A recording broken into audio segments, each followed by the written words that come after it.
नमस्कार, उत्तराखंड में आपका बहुत बहुत स्वागत। मैं हूं प्रियंका। सबसे पहले डालेंगे नजर सुर्खियों पर। देश में कोरोना की वापसी। तमिलनाडु में 31 मार्च तक लॉकडाउन बढ़ा। महाराष्ट्र के हिंगोली में 7 मार्च तक कर्फ्यू। पुणे में 14 तक स्कूल कॉलेज किए गए बंद। प्रधानमंत्री नरेंद्र मोदी ने सोमवार को लगवाई कोरोना टीके की पहली वैक्सीन। दिल्ली के एम्स में ली कोरोना वायरस की टीके की पहली डोज। मुख्यमंत्री त्रिवेंद्र सिंह रावत ने घर के बाहर बेटी के नाम की पट्टी लगाने की योजना की शुरुआत। टीआरसी सूखाताल में आयोजित कार्यक्रम में की घोषणा। पूर्व मुख्यमंत्री हरीश रावत ने नीति आयोग के अध्यक्ष को लिया आड़ो हाथ। कहा, राजीव कुमार ने उत्तराखंड के जख्मों पर नमक छिड़कने का काम किया। सरकार के कार्यकाल को 4 वर्ष पूरा होने पर 18 मार्च को विधानसभा स्तर पर होंगे कार्यक्रम। सीएम त्रिवेंद्र सिंह रावत ने वर्चुअली दी जानकारी। उत्तराखंड में कोरोना लॉकडाउन के बाद से कॉलेज विश्वविद्यालयों पर लगी सभी बंदिशें हटी। आज से खुलेंगे प्रदेश के सभी विश्वविद्यालय और कॉलेज। आप देख रहे हैं के न्यूज, खबरों का सारथी। बुलेटिन की शुरुआत करेंगे। गैरसैंण में शुरू हो रहे बजट सत्र को लेकर संसदीय कार्य मंत्री मदन कौशिक ने बताया कि उत्तराखंड विधानसभा का बजट सत्र शनिवार को चलेगा। इस संबंध में कार्य मंत्रणा समिति की बैठक में सहमति बन गई है। रविवार शाम को कार्य मंत्रणा समिति और बीजेपी विधानमंडल दल की बैठक हुई, जिसमें विधायकों ने अपने अपने विधायक क्षेत्रों में अब तक के कार्यों की जानकारी दी है। सूत्रों से मिली जानकारी के अनुसार इस बैठक में त्रिवेंद्र सरकार के 18 मार्च को पूरे हो रहे 4 साल के उपलक्ष्य में सभी विधानसभा क्षेत्रों में होने वाले कार्यक्रमों को बड़े स्तर पर मनाने की भी चर्चा की जाएगी। सीएम त्रिवेंद्र सिंह रावत इस दिन वीडियो कॉन्फ्रेंसिंग के जरिए सभी विधानसभा क्षेत्रों के कार्यक्रमों से जुड़ेंगे।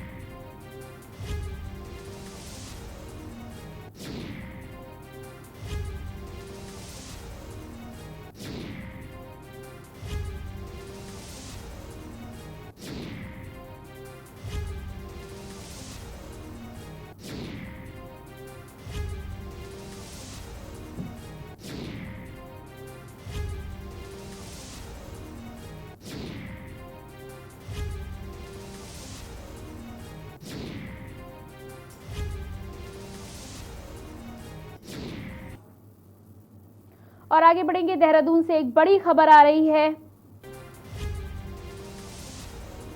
उत्तराखंड विधानसभा का बजट सत्र आज। गैरसैंण में आज से शुरू हो रहा है बजट सत्र। सुबह 11 बजे शुरू होगी सदन की कार्रवाई।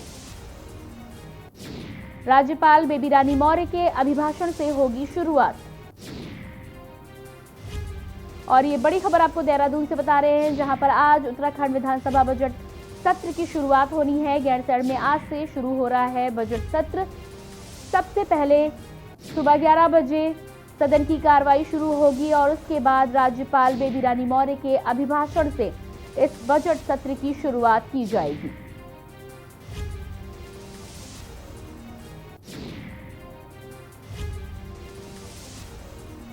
आपको बता दें कि उत्तराखंड सरकार के 4 साल जल्द ही पूरे होने वाले हैं और इसी के साथ 2021-22 का बजट सत्र की शुरुआत आज से होनी है। उत्तराखंड में 11 बजे से सदन की कार्रवाई की शुरुआत हो जाएगी। सबसे पहले राज्यपाल के अभिभाषण से बजट सत्र की शुरुआत की जाएगी।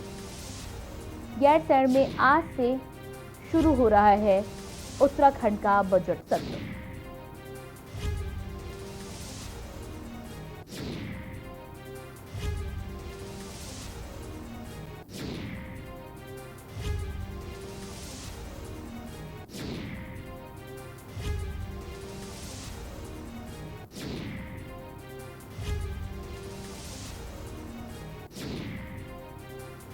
माना जा रहा है कि चमोली की आपदा के बाद उत्तराखंड की जनता को सरकार से काफी उम्मीदें हैं और ऐसे में उत्तराखंड का ये बजट काफी अहम माना जा रहा है। और इसी खबर पर ज्यादा जानकारी देने के लिए हमारे विशेष संवाददाता राजेश वर्मा हमारे साथ जुड़ चुके हैं। जी राजेश, आपसे जानना चाहेंगे, आज से उत्तराखंड में बजट सत्र की शुरुआत होनी है, कितने बजे से कार्यक्रम की शुरुआत होगी?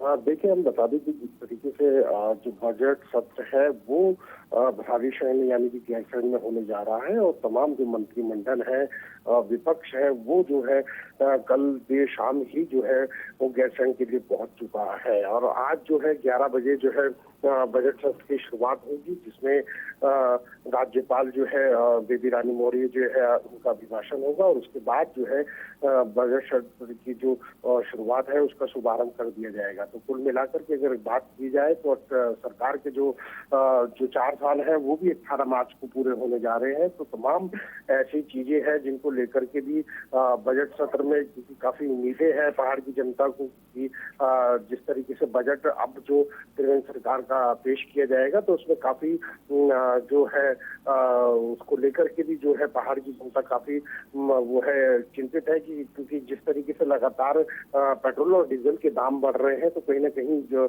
समस्या जो है वो महंगाई को लेकर के हो सकती है। आप देखना होगा कि जो आज बजट सत्र शुरू होने जा रहा है, जिस तरीके से मुख्यमंत्री त्रिवेंद्र सिंह रावत की अगुवाई में तमाम मंत्री जो है वो वहां पर मौजूद होंगे और तमाम चीजों को लेकर के आज जो है बजट सत्र की शुरुआत होगी। हालांकि ये 4 तारीख को मुख्यमंत्री त्रिवेंद्र सिंह रावत जो है वो बजट पेश करेंगे और उसके बाद डिसाइड होगा कि इन चीजों को लेकर के राहत जो है वो आम जनता को मिल सकेगी। जी राजेश, चमोली की आपदा के बाद भी हमने देखा कि उत्तराखंड के लोग काफी परेशान हैं। इसके अलावा सरकार के 4 साल पूरे होने को आए हैं, अगले साल फिर उत्तराखंड में चुनाव भी होगा। तो ऐसे में उत्तराखंड का ये बजट कैसा माना जा रहा है? लोगों को किस तरह की उम्मीदें हैं सरकार से? बिल्कुल, क्योंकि उम्मीद जो है काफी है, जनता जो है वो बिल्कुल उम्मीद लगाए हुए है क्योंकि आगे सरकार जिस तरीके से आगे आगामी चुनाव आने हैं 2022 के, उसको लेकर के भी सरकार की भी एक जिम्मेवारी बनती है कि इस बार जो है बजट जो है आम जनता के हित में हो और ताकि आम जनता को लगे कि जो महंगाई की जो मार लगातार चल रही है प्रदेश को लेकर के बात करें, क्योंकि लगातार पेट्रोल डीजल गैस की जो दाम जिस तरीके से बढ़ रहे हैं तो कहीं ना कहीं एक चिंता का विषय है क्योंकि आगामी जो चुनाव है उसमें जनता जो है इसी रिजल्ट को लेकर के, इसी प्लेटफॉर्म को लेकर के जो है वो आगे बढ़ेगी। तो तमाम ऐसे मुद्दे हैं, तमाम महंगाई को लेकर के मुद्दे हैं, विकास का मुद्दे हैं, पहाड़ों पे किस तरीके से विकास होना चाहिए। और कभी जिस तरीके से हम देख रहे हैं कि कोविड काल से जिस तरीके से प्रदेश गुजरा है और उसके बाद जो है दैविक आपदा जो है हाल ही में चमोली में आई है, तो कहीं ना कहीं एक बड़ा नुकसान जो है वो प्रदेश को हुआ है।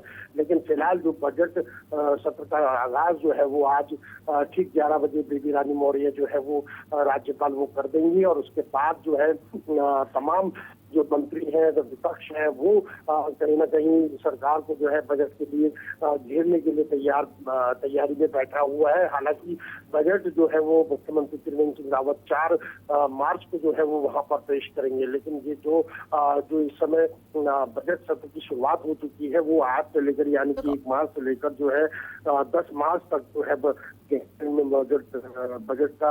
बजट सत्र चलेगा और इसके बीच में ही मुख्यमंत्री त्रिवेंद्र सिंह रावत 4 मार्च को जो है वो बजट पेश करेंगे। जी, इसके अलावा राजेश, कोविड काल में भी जनता काफी परेशान रही और चमोली आपदा की भी टीस अभी तक जनता में बनी हुई है, तो क्या राहत को लेकर कुछ घोषणा हो सकती है इस बजट में?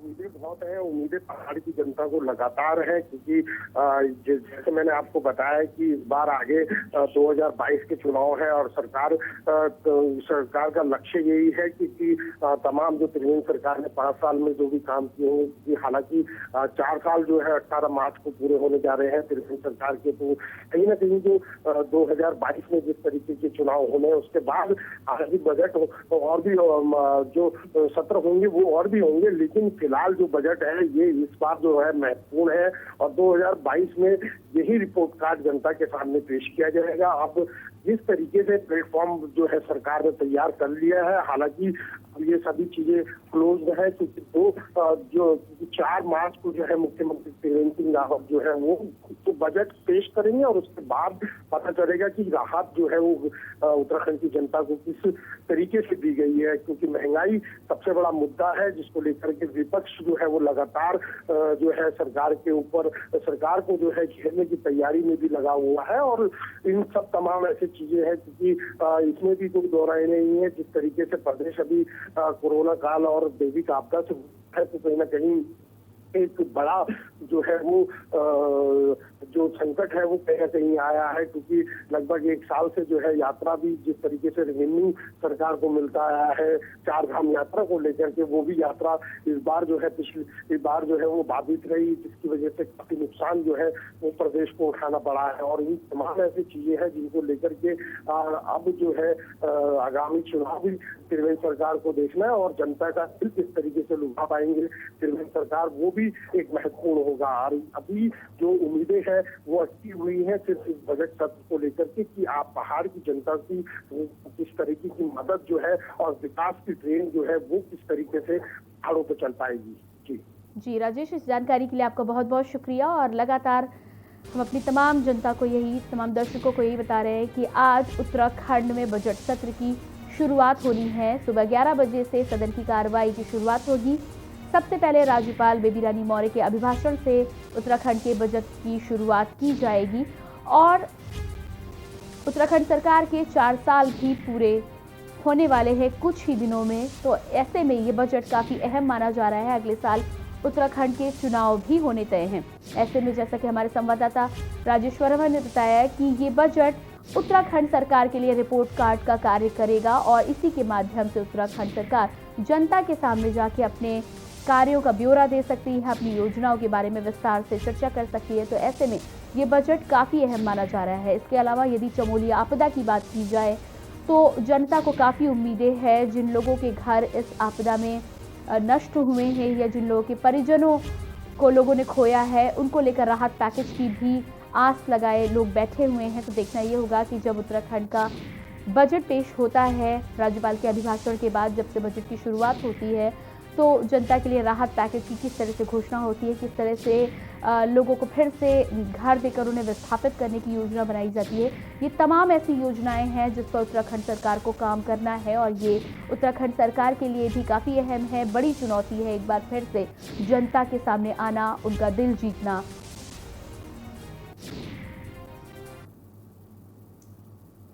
और अब बात करेंगे हरिद्वार की। हरिद्वार के कोतवाली क्षेत्र के खड़खड़ी स्थित खेमानंद मार्ग के जंगल में एक युवक और युवती का शव पेड़ में लटका हुआ मिला, जिससे पूरे इलाके में हड़कंप मच गया। मामले की सूचना पर मौके पर पहुंची पुलिस ने दोनों के शव को पोस्टमार्टम के लिए भेज दिया है। वहीं अभी तक दोनों के शवों की शिनाख्त नहीं की जा सकी है। पुलिस की माने तो मामले की जाँच पड़ताल शुरू कर दी गई है, जल्द ही खुलासा भी कर लिया जाएगा।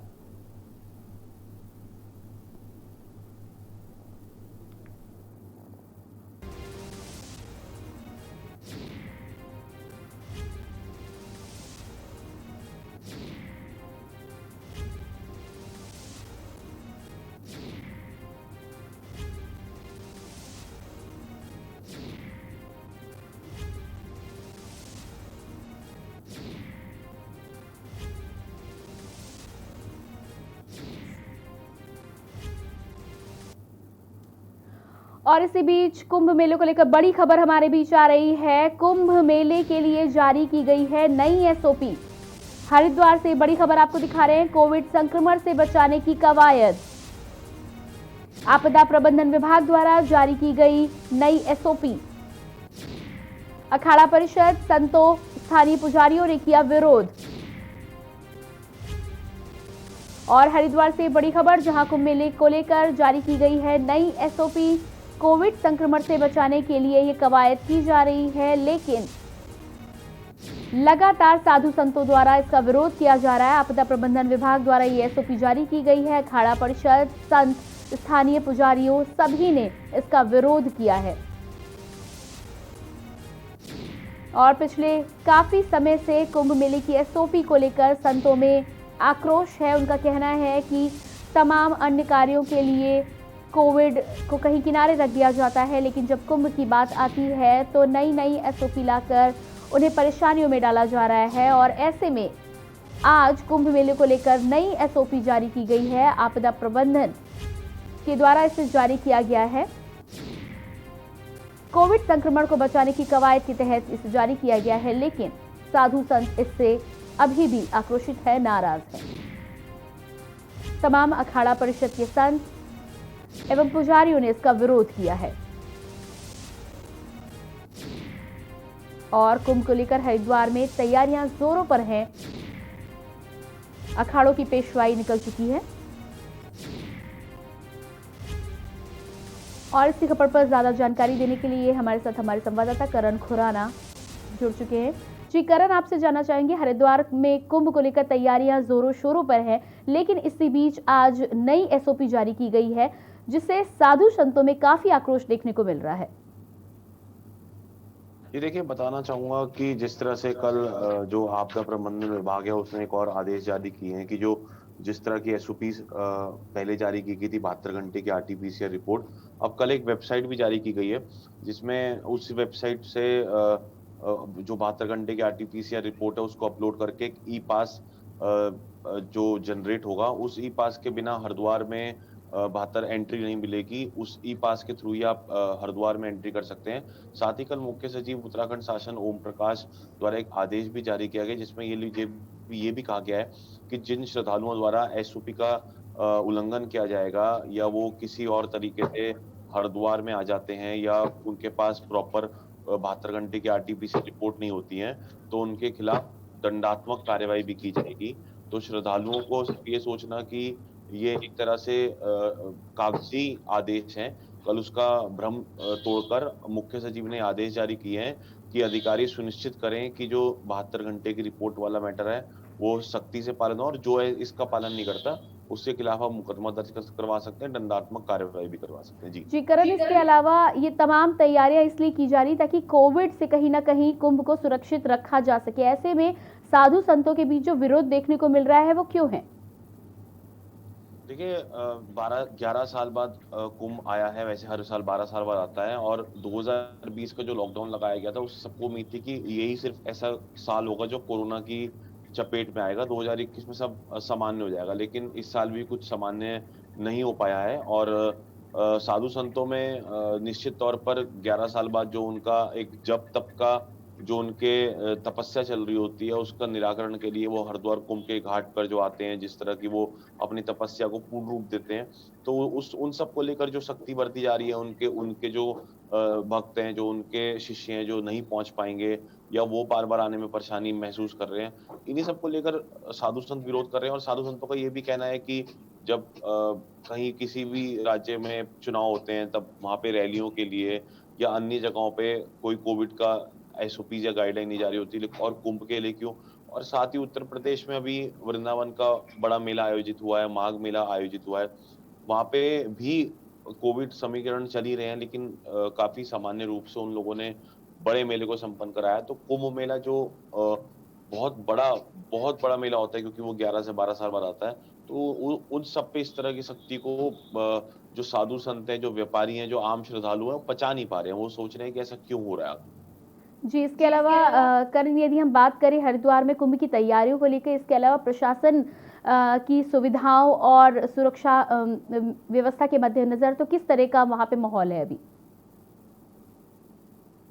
तैयारियां हो, मेला प्रशासन ने अपनी तैयारियां और सुरक्षा में तो खैर कोई चूक की बात ही नहीं कर सकते हैं, क्योंकि जो मेला आईजी संजय गुंजाल हैं बहुत ही अनुभवी आईपीएस अधिकारी हैं, हरिद्वार में एसएसपी रह चुके हैं। उन्होंने अपने स्तर पर जितने भी पैरामिलिट्री फोर्सेस थी या जो भी सीसीटीवी पॉइंट्स थे या हेड काउंट्स थे या अलग तरह के जो आप ये सोच सकते हैं कि एनएसजी कमांडोज तक की डिप्लॉयमेंट जो हरिद्वार में हो चुकी है, उनकी कंपनी आ चुकी है, एनडीआरएफ, एसडीआरएफ। तो सुरक्षा के दृष्टिकोण से तो कहीं चूक होने की संभावना नहीं है। कहीं अलग अलग तरह की मॉक ड्रिल्स भी चलती हैं, हालांकि मॉक ड्रिल से गलत मैसेज जाता है। जब मॉक ड्रिल्स होती है तो कई लोग डर जाते हैं, एक गलत मैसेज जाता है, पर अपने स्तर पर प्रशासन मॉक ड्रिल्स भी चल रहा है। और अगर हम अन्य तैयारी की बात करें प्रशासनिक स्तर पे, तो जो पुल्स हैं और हाईवेज हैं वो मैक्सिमम तैयार हो गए हैं। और कल लेकिन जैसे कि मन की बात का एक कार्यक्रम आयोजित किया गया था प्रधानमंत्री नरेंद्र मोदी द्वारा एसएमजन पीजी कॉलेज में, जहाँ पे साधु संत और अन्य लोग भी मौजूद थे। और उस कार्यक्रम में भी नरेंद्र मोदी जी ने सुरक्षित कुंभ का एक संदेश दिया है। उन्होंने कहा है कि कुंभ सुरक्षित होना चाहिए, तो उसको देखते हुए अगर आप बात करें सुरक्षा की। जी करण, आपके पास वापस लौट कर आऊंगी, लेकिन इससे पहले आइए आपको लिए चलते हैं सीधे बनारस, जहां पर भाजपा के राष्ट्रीय अध्यक्ष जेपी नड्डा एवं प्रदेश अध्यक्ष स्वतंत्र देव सिंह काशी विश्वनाथ मंदिर में ईश्वर की आराधना कर रहे हैं, पूजा कर रहे हैं।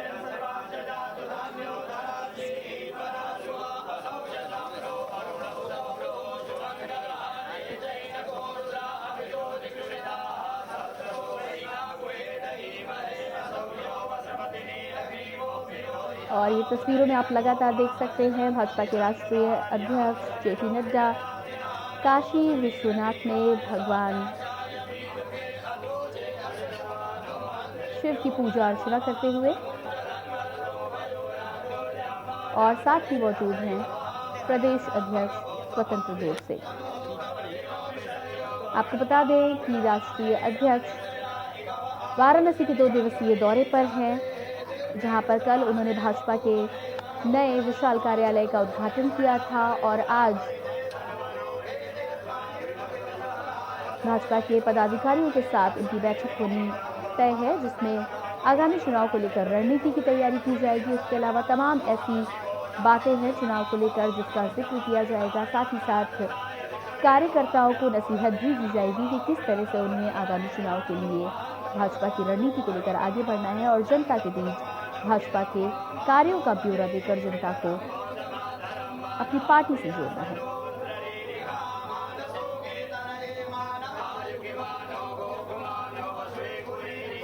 और ये काशी विश्वनाथ में राष्ट्रीय अध्यक्ष जेपी नड्डा भगवान शिव की पूजा अर्चना करते हुए।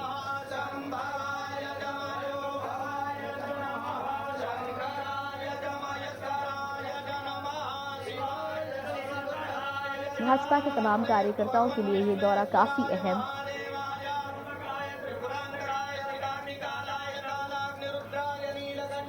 क्योंकि भाजपा के राष्ट्रीय अध्यक्ष होने के नाते चुनाव की रणनीति की शुरुआत कहीं न कहीं वाराणसी से ही की जाएगी और जिस कार्यालय का उद्घाटन कल किया गया है माना जा रहा है कि वही चुनाव की पहली पृष्ठभूमि हो सकती है, वहीं से तमाम रणनीतियां तय की जाएंगी।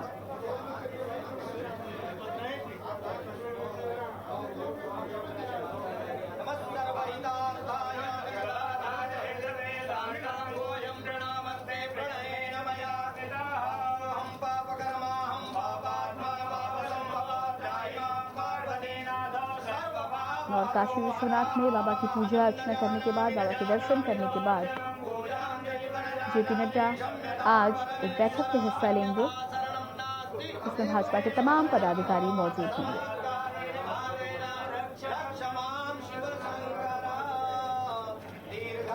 और ये पूजा अर्चना के बाद काशी विश्वनाथ मंदिर के पुजारी राष्ट्रीय अध्यक्ष को बाबा का आशीर्वाद देते हुए साथ ही मौजूद है, आप देख सकते हैं प्रदेश अध्यक्ष स्वतंत्र देव सिंह।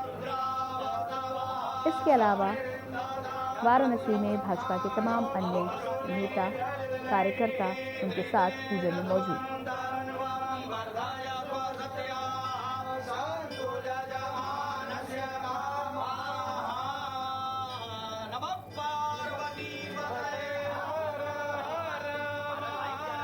चुनाव की दृष्टि से ये दौरा काफी अहम माना जा रहा है। केंद्र सरकार और उत्तर प्रदेश सरकार के बजट के बाद पूरे देश में महंगाई को लेकर हाहाकार मचा है। ऐसे में राष्ट्रीय अध्यक्ष जेपी नड्डा का ये दौरा कहीं न कहीं भाजपा के कार्यकर्ताओं में एक नया जोश, नई उमंग लाने का काम करने वाला है और इसी के तहत ये 2 दिवसीय दौरा वाराणसी में प्रदेश राष्ट्रीय अध्यक्ष का तय किया गया है।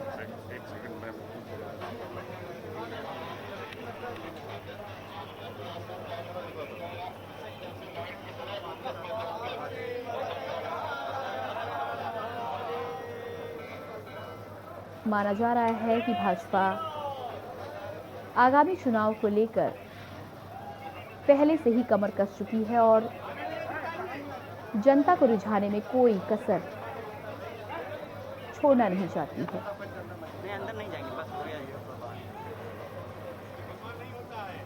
ऐसे में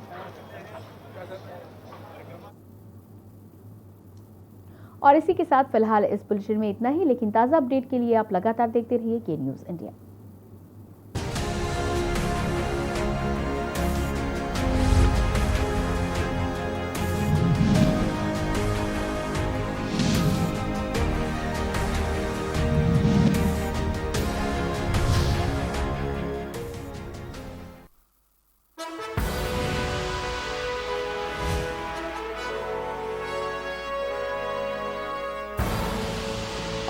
देख रहे हैं के न्यूज, खबरों का सारथी।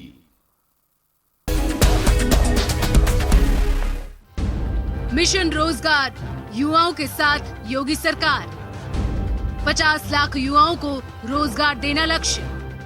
5 नौजवानों को नौकरी उपलब्ध कराने के साथ साथ 1.5 करोड़ नौजवानों को रोजगार की सुविधा भी प्रदेश के अंदर उपलब्ध कराने का कार्य राज्य की सरकार ने किया है।